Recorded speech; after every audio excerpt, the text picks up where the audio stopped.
disproportionate. So that's something that's happening in Malaysia as well, not towards the Indigenous community per se, but with our Indian community here. So I think I just wanted to understand the effects of how it is in Australia, especially for the Indigenous community. I understand that there's so many nuances to it, right?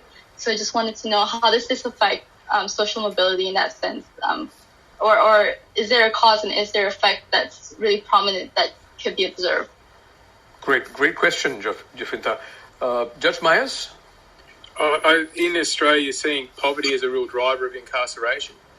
If you look at, take the remand population, that is prisoners that are sitting in prison awaiting a sentence or awaiting their trial, about 30% of the Indigenous population are on remand at any given time.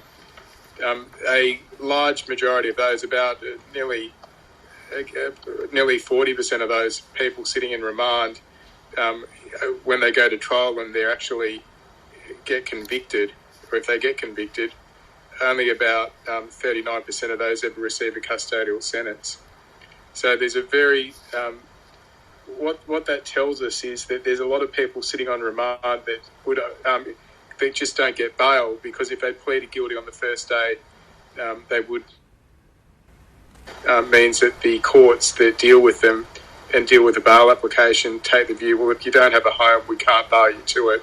So people just sit in jail waiting for their trial to go on and ultimately get let out after they're convicted.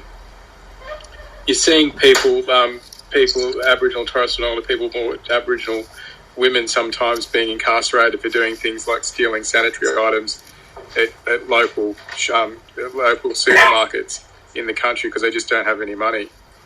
There's a lot of Aboriginal and Torres Strait Islander people don't qualify for the social safety net pension that exists in Australia because they don't have things like a birth certificate or a tax file number. Right. There are really basic problems going on, such as things to do. In Australia, it's a very large country. Public transport is poor, and in country areas where a lot of Aboriginal and Torres Strait Islander live, there is no public transport infrastructure. A big driver is the failure of Aboriginal and Torres Strait Islander people to be able to get a driver's licence in Australia and drive legally, and they often drive illegally and get themselves arrested over a period of time and incarcerated for it.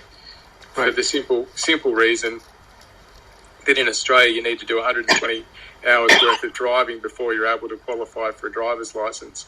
And for a lot of Aboriginal and Torres Strait Islander people, they don't have 120 hours worth of petrol to put in the car, access to a motor vehicle that can drive 120 hours.